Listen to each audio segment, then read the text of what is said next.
Family politics, families gathering for Thanksgiving, Republican and Democrats striving for family unity while dividing over a presidential nominee. Political veterans Republican Doug Gross and Democrat Patty Judge providing insight on this edition of Iowa Press. Funding for Iowa Press was provided by Friends, the Iowa Public Television Foundation. I'm a dad. I am a mom. I'm a kid. I'm a kid at heart. I'm a banker. I'm an Iowa banker. No matter who you are, there is an Iowa banker who is ready to help you get where you want to go. Iowa Bankers, allowing you to discover the genuine difference of Iowa banks. Iowa Communications Network. The availability of high-speed broadband service is essential to fulfilling the promise of a connected Iowa. ICN's Broadband Matters campaign showcases the importance of delivering broadband to all corners of Iowa. Information is available at broadbandmatters.com. Iowa Community Foundations, an initiative of the Iowa Council of Foundations, connecting donors to the causes and communities they care about, for good, for Iowa, forever. Details at iowacommunityfoundations.org. The Associated General Contractors of Iowa, the public's partner in building Iowa's highway, bridge, and municipal utility infrastructure. The Arlene McKeever Endowment Fund at the Iowa Public Television Foundation, a fund established to support local programming on Iowa Public Television. For decades, Iowa Press has brought you politicians and newsmakers from across Iowa and beyond. Now celebrating more than 40 years of broadcast excellence on statewide Iowa Public Television. This is the Friday, November 27 edition of Iowa Press. Here is Dean Borg. It's Thanksgiving weekend, but candidates campaigning for their party's presidential nomination aren't pausing, probably hoping that next year at this time, with the election just passed then, they'll be giving thanks for a whole lot more. We're asking a couple of Iowa political veterans for their insight on who and what is resonating and why. Democrat Patty Judge was Iowa's lieutenant governor during Chet Culver's administration. Before that, 2 terms as the state's agriculture secretary and 2 in the state Senate. Des Moines attorney Republican Doug Gross staffed both Governor Robert Ray and Terry Branstad administrations, then ran for governor himself, later chairing Mitt Romney's first Iowa presidential campaign. Welcome to Iowa Press. Good to be with you. You're veterans not only politically, but right here at the Iowa Press table. Is it all right on this holiday weekend that we dismiss formality and call you Doug and Patty? You can call me Turkey if you want. Absolutely, absolutely. We may take you up on that. I know, it's been done before. Across the table, Des Moines Register political columnist Kathy Obradovich and You can Radio call me Iowa's. Tell me again, Kathy. You can call me Kathy. All right, thank you. And Radio Iowa's news director Kay Henderson. Earlier this week, Quinnipiac University released some polling data. Doug, let's start with the Republicans. It showed Ted Cruz surging in Iowa. Is that what you sniff on the ground? Yeah, it's frankly what I've expected for some time. If you think about Ted Cruz, he's very savvy. He's been like a fox lying in the weeds at the side of the road waiting for his prey. And what he's waiting for are Carson and Trump to start to fall, and Carson has started to do that. So some of Carson's support with the Christian conservatives has fallen by the wayside, and Cruz has jumped out of the ditch, and he's grabbed those very quickly. I suspect as Trump starts to fall, he'll grab some of those too. I expect, frankly, Ted Cruz to win the Iowa caucuses. You said when Trump starts to fall. Yeah, he will People have fall. been predicting that fall for quite some time. You think he will? I do think he'll fall in Iowa. I don't know how they do in Hampshire, but I think he'll fall in Iowa. First of all, he's not good for Iowa. I mean, the number one issue in Iowa is the economy. He's terrible on economic issues for Iowa. He doesn't like the free trade agreement with the Pacific Rim. He's a warmonger. That's never good for Iowa. He's just not good for our state, and I think the people of Iowa will see through the fact that he's a demagogue and not the direction we want to go. Patty, turning to the Democrats, the Quinnipiac University poll found that nothing has changed in that race in the last 4 weeks. Is that what you seem to see when you talk to people around the state? Absolutely. I think the fireworks is on Doug's side of the aisle. I think on the Democratic side of the aisle, things are going to remain just very much like they are now. Hillary is where she's going to be, Bernie is where he's going to be, and the undecideds will kind of, I believe, break towards Hillary. But you see then 3 candidates going all the way to the convention? I'm not sure we have 3 going all the way to the convention. I think we'll have 3 all the way through the caucuses, definitely. And then, you know, it's hard to know what will happen nationally beyond Iowa. But in Iowa, I think Martin O'Malley will remain in this race until after the caucuses. And Doug, Marco Rubio has risen to the point of being in 4th place in this latest poll. Is he also a fox lying in the weeds, or is he just going to be roadkill? Oh, you're very good. Man. You must have been on a national debate stage. Rubio has been very slow in coming up. His numbers were actually the same as they were in the previous poll, but at the 13%. And by the way, I think we ought to be a little bit skeptical about that poll because it only said that 2% were undecided. Yeah. I'm undecided. I can tell you there's a lot more like me. There's undecided, and then there's you soft. Soft. I agree with that. I agree with that. But there's a fair number of undecided.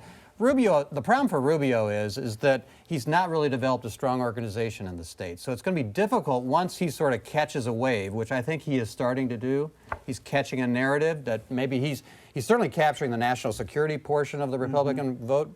I think he'll get, right now the mainstream Republicans don't have a candidate. I think it's likely he could be their candidate. So he can catch that narrative, but you got to turn it into caucus votes. And he doesn't have an organization right now to do that. Let me pick it up at something you just said before Kathy moves on here. We're mixing a lot of metaphors. Fox and roadkill waves and so everything else. Yeah. But why is someone like you undecided at this stage of the campaign? Well, first of all, there's a lot of candidates, and a number of candidates have really not been tested yet. And fortunately, we have until February this time. We don't have to make a decision during the holidays. And so I'm waiting to see how they're tested. For example, with Rubio, I'm not going to decide I want to support Rubio until he's been tested as a potential front runner and see whether or not he can hold up to the scrutiny. So you don't make that decision yet. Jeb Bush has been very underperforming. Is he going to step it up at some point? I don't know. It remains to be seen. A number of these candidates have not been tested yet. Is there anybody else that could hold a mainstream Republican label who you think could actually be in the top 3 or 4 in the caucuses? Is Rubio the one? Is it Jeb Bush? Could John Kasich, if he decided to actually make a play in Iowa, make it to the top? I've thought for a long time, at the end of the day in Iowa, it's probably going to come down to Cruz and Rubio. And I still think that. I think at the end of the day, Cruz is going to capture a good number of the Christian conservatives and the Tea Partiers. Rubio could capture the mainstream Republicans and potentially some of the national security Republicans. If that's the case, they go toe-to-toe. And it's interesting, they're both senators, and they're both young, and they're both from Cuban immigrants, and they're both immensely talented political figures. So what you're saying there, Doug, though, those are 2 insiders. Those are 2 with political labels and experience already. Well, they're not deemed insiders. That's one of the reasons why both of them, at the end of the day, I think will likely be there, because Cruz is anything but an insider. He goes to Washington, throws hand grenades at Mitch McConnell and calls him a liar. He's not an insider. Rubio doesn't even want to show up to vote because he dislikes the place so much. So they're not insiders. They're relatively new senators that rode a Tea Party wave to get in the Senate. I think they have the ability to capture more of the Republican base than other candidates do. And Patty, do you see Bernie Sanders as being an insider, or is he an outsider? Well, he certainly has painted himself as an outsider in this campaign, and I'm sure that's a strategy that they decided was a good strategy for this election. Actually, he's been there a long time, and it's hard for me. Years, something like it's hard for me to see him as an outsider. Well, but I think at least young people. You don't feel the burn? I haven't. I may be past that, but I just. No, you're not. No, you're not. I just think that he is exciting young people. He's exciting a certain part of the party, but he's been there, and he has a voting history, and certainly that's something that will be talked about. This Quinnipiac poll showed that people thought that Bernie Sanders was going to be the best at dealing with the economy, and the economy was the #1 issue for caucus-going Democrats, and yet he's down 9 points to Hillary. Is it because they don't think that he can win? I think that this is one poll, And I'm not sure that it's a poll that holds up as we go forward. I think a pretty good poll, though. Yeah. Well, it's not a bad Brown poll, does a good job. but But let's be honest about what's going on in the political system among the parties. The Republicans and the Democrats have switched places. The Republicans used to ordain or coronate a candidate. Right. Now the Democrats do. They don't have the scrums like we're having. The leaders of the Democratic Party want Hillary Clinton to be the nominee, and she's going to be. They're not going to nominate a Democratic socialist. That's not going to happen. And I agree with that. And I think that as we go on down the road, Bernie's people will be Bernie's people through the caucus. But that is what, 30% or so? 42% according to the at 42. That's it. I don't really look for him to go any higher. I want to sort of ask you both to evaluate the impact the debates have had on this race. There haven't been very many of them, but they seem to have had a huge impact. Well, and I'll take that first. I don't think that I think everybody did a very good job in the debate that we had in Des Moines last week. All the candidates looked good. And Kathy looked great. Oh, well, thank you. But I don't think at the end of the day, Kay, that changed any numbers or probably changed anybody's mind. Didn't it halt Sanders' progress? I don't think so. I think the two his debates progress, combined? I don't really think the debates made a lot of difference. But Doug, the tenor was much different in the Republican. Yeah, I didn't know the Democrats were having debates, but anyway, but the Republicans definitely are. You're insinuating they were bland, is that right? Yeah, and they do them on Saturday night when I was playing football. I mean, we all like Kathy, but how many watched that? I mean, but the Republican debate also, did it turn off some voters? I think the Republican debates have been enormously impactful because what they did is they negatively or positively? Well, it depends on your perspective, but they nationalized the race. They made Iowa less important. Because when we have just a few national debates, everybody's trying to get on that stage. In order to get on that stage, the measure is your national polls. So everybody's trying to develop a national narrative. They don't care about Iowa so much, and that's what happened. And as a result of that, they're talking more about national issues, less about Iowa issues. So RFS is not the biggest issue that it should otherwise be in Iowa. Renewable fuel standard. Yes. One of the things that I found in talking with Republican voters at the Growth and Opportunity Party at the end of October was that Republicans... Kaufman's really good with acronyms, isn't he? Exactly. Yeah. Republicans had watched the Democratic debate, and that had influenced how they were watching the next Republican debate because they knew that they had to pick somebody who could go up against Hillary Clinton in the general. How do you see that playing out as people look at this field and see who would be the best contrast with Clinton? I mean, I think that it's also, I should say, it's also moved numbers. These debates have really impacted the numbers, not just nationally, but in Iowa. Do you think that's that these debates have staying power, though, or is it just like we saw in 2012 where it's a blip, you know, somebody goes up for the week after the debate and then it's I think on the Republican side, it's very much where Republicans are looking at those debates, analyzing those, and very much trying to determine whether or not that person can be president and whether or not that person can win. And they are looking to see whether or not they could go toe-to-toe on, for example, national security issues with a Hillary Clinton. It has a lot of impact. It's really helped Cruz and Rubio because they're both masterful debaters. And that's one of the reasons why they're both in the lead right now, or at least close to being in the lead. Yeah, this really is a totally different dynamic on the Democratic side than on the Republican side. With the crowded field on the Republican side, where people really are not introduced, have not been introduced to all of those candidates before the debates, and the people are listening closely at what they're saying. On the Democratic side, people know Hillary Clinton. People, and it really is not making that big a change. How, Patty, have world events, the bombing in Paris, how has that affected the Democratic and, Doug, the Republican race? I think people are very concerned right now, and rightly so. I'm very concerned. But has it hurt Hillary Clinton? I do not believe that it is hurting Hillary Clinton in the Democratic Party. Now, this, you know, what happens after the primaries and we get into the general election, who knows? Who knows? That's a toss-up. But right now, Hillary Clinton was the Secretary of State. She certainly knows foreign policy, and I don't think that's hurting her today. I totally agree with that and within the Democratic primaries, because Bernie Sanders has 55-minute speeches and never mentions foreign policy once or terrorism. So that's not his space. I think it helps Hillary in the Democratic primary. I don't think it'll help her in the general because she's going to be held accountable for what Obama's done. But she was Secretary of State. Who has it helped enormously in the Republican race? It helps Rubio because Rubio is really fluent on terrorism, international relations, and foreign policies on the Intelligence Committee. And in those debates, the one thing that you remember about the debates is how well Rubio handles those issues. The other person it helps, ironically, and I'm not proud about this, but it helps Donald Trump. And it's helped him right now because he's bellicose. And when people get fearful, they want things to be simplified and made very simple for them, like somebody's going to take care of you. And Donald Trump serves that purpose. It seems to me we have, one of the reasons why Donald Trump is a potential candidate for the Republicans is because usually these presidential campaigns are a reaction to what they have now. The Republicans are reacting against Obama. He's taken everything simple and made it complicated. So what do Republicans do? They take everything complicated and make it simple. And that's what Donald Trump does. Well, what signal would it send if Trump does place first in the Iowa caucus? Oh, first, if Donald Trump plays first in the Iowa caucus, he could run the table.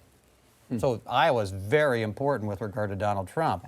I don't expect that to happen. If you look at his numbers right now, he draws a fair amount of support from people that are economic conservatives and moderates. I don't think in Iowa, I don't think they'll stay with Trump. Patty, are you going to endorse anybody? I have not endorsed anyone. Are you going to? And the reason I have not at this point is because I've been working with the renewable fuels, with America's Renewable Future. And we decided that we wanted to be able to walk into any event, talk to any candidate about the importance of the renewable fuel standard to Iowa. And so far I have not done that. And, I'm going to go to the caucuses, and eventually I have to stand somewhere, but not. I mean, it didn't sound soon. like you said you're not feeling the burn. I mean, is Hillary Clinton in the front running for your endorsement? I have not declared a candidate, and I don't plan to do that very soon before the caucuses. Tom Harkin has endorsed. Yeah. Dave Loebsack has endorsed. Do you think the endorsements? They both endorsed Hillary Clinton, by the way. Do you think endorsements matter in the caucuses anymore? I really do not. Where they might matter more, again, is on the other side where people are not as familiar with the candidates. I don't think anybody in Iowa cares whether Patty Judge endorses Hillary Clinton or Martin O'Malley or Bernie Sanders. Don't short sell yourself. No, it's not going to really make a big difference. But for a candidate that is not known, is not a known name, for someone to come out and say, yeah, this is a good guy, then it makes a lot more difference. Well, Doug, do you think Steve King's endorsement made something important for Ted Cruz? I think it was serendipitous for Steve that he endorsed right before the Quinnipiac poll came out because it made people think that he caused that, when in fact he was. You don't think so? He was racing to get in front of the parade. Ted Cruz was surging prior to Steve King making that determination. What Cruz has done is he's very effectively and quietly worked the Christian Pastor Network and the Homeschooling Network, which is a very important base of the Christian conservative part of the caucus goers. The key thing now in terms of endorsements will be, what does the family leader do? Yeah, well, I was going to say, that endorsement hasn't been made as of today. It may be coming soon. I assume just for our viewers, Bob Vanderplatz. Yeah, well, I would call Robert Kramer, but because he's the chair of the board, and Robert's a very high-quality guy and a very thoughtful guy. Do you think they'll rubber stamp Steve King? Well, here's the interesting dynamic I think they have to think about. You can endorse Ted Cruz, and I think it helps Ted Cruz win the Iowa caucuses. But if Ted Cruz really wins the Iowa caucuses, does it really help the family leader, and does it help Christian conservative movement in Iowa? I would say that it doesn't. Why? Well, Rick Santorum's not the President of the United States, neither is Mike Huckabee. And if we consistently recommend people that can't become president, I would put Ted Cruz in that same category, that will not become president, will not become our nominee. At some point, they're going to say enough about Iowa. And if Iowa is not important anymore, neither are the Christian conservatives in Iowa. And this is their base. So I've never accused them of being pragmatic, but you would think they need to think that through a little bit. Do you think Huckabee and Santorum have no chance, or is it possible, as Santorum did in 2012, to have a late surge and somehow? I don't see it because the Republicans are very much looking at the next thing, not the last thing, and I think that's good. Well, looking at the last two things, we had caucuses on January 3rd in 2008 and 2012. This time, we have another month of campaigning than we did before. How does that change the dynamic? Is there a pause over the holidays, or should campaigns, Patty, be here on the ground, knocking on doors on Christmas Eve? I think there's a pause. I think the candidates are going to let those kids that are working 12, 15, 18 hours a day, take a break and go see mom and dad over Christmas. And that's a good thing. And they'll have time to come back refreshed and hit the ground and work hard then from January to the 1st of February. But didn't both parties find out that voters get engaged when they have time off from work? And when do you have time off from work? The holidays. I don't know if that's true. In my mind, in my family, I'd like us to have a little time down. Maybe that's because my whole family's such political animals and we work hard for candidates. But would like to have a week between Christmas and New Year's that we didn't focus every day, all day on politics. And I think, again, the kids that are working on the campaigns on both sides of the aisle take a little breath. They're going to come back better and ready to go. Doug, the 96 caucuses, I believe, were on February 7th. Were you there? Well, I was covering them. Okay. I think we were all there. I think we all were there, weren't we? We were.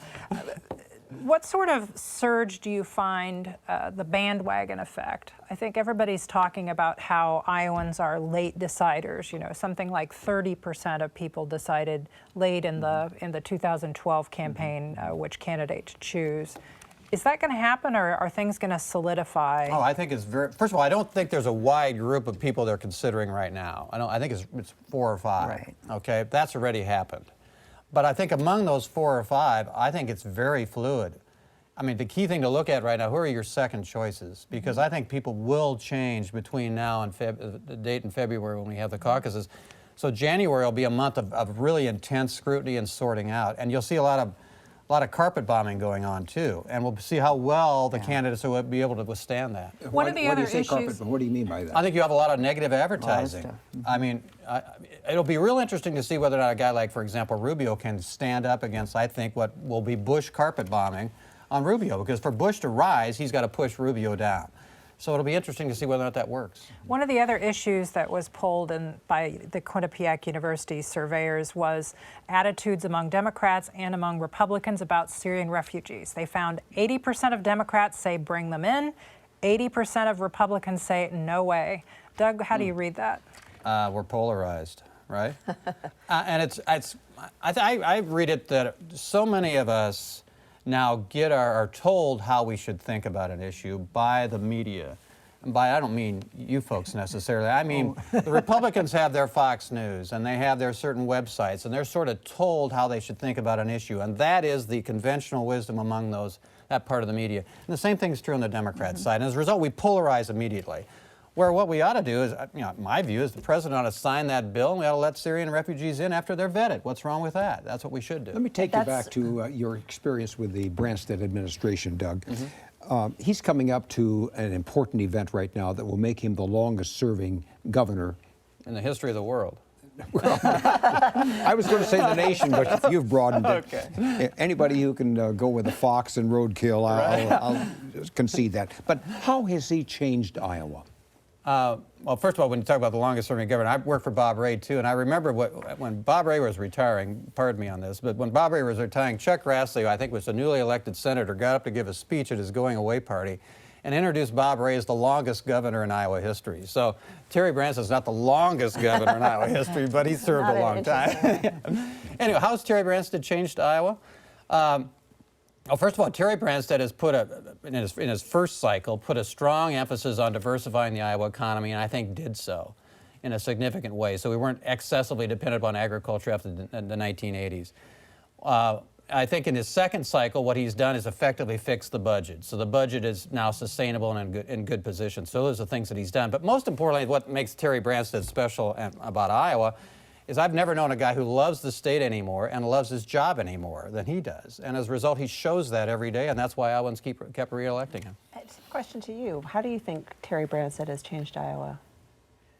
Well, that's a little harder question for me, but I think that I agree with Doug that he loves his job and he loves the state, and I would never try to take that away from him.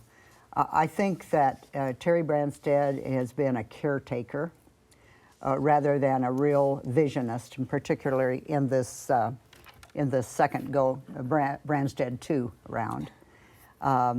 And I think we really do need to look at a vision for the state of where we think we want to be 5 years, 10 years, 20 years down the road. You know, we're not going to be here, but we do need to look at 20 years down the road. And maybe we will be. Maybe Doug and I will be sitting someplace in the nursing home arguing politics. You'll be feeling the burn. No, probably not.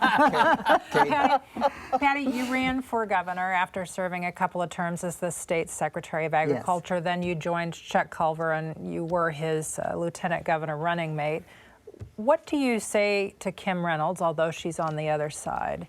How hard is it to make that transition to be a statewide candidate for the top job? Well, it's a tough job. The campaigning is awful, and I know that she knows that because she's campaigned with the governor for the last 2 cycles, and she's a campaigner. She enjoys that, and she enjoys meeting people. It is a tough road for a woman in Iowa, but I think Joni Ernst has broken some ground, and so it will be easier for a woman than it has been in the past to do that.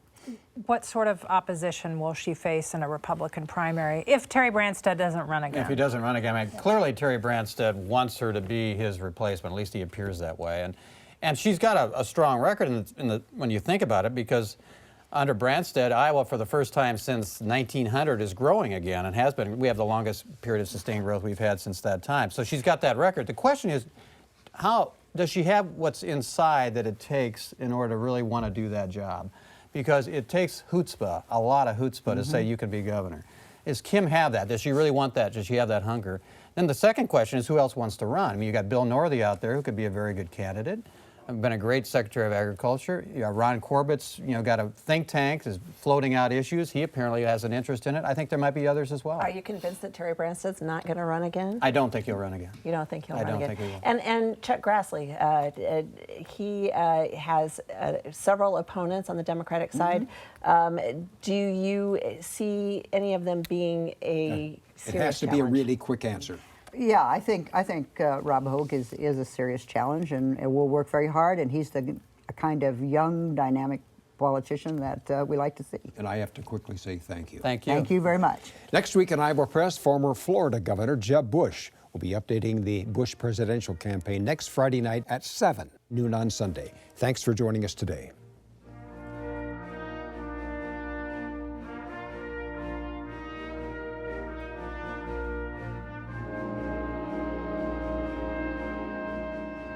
Funding for Iowa Press was provided by Friends, the Iowa Public Television Foundation.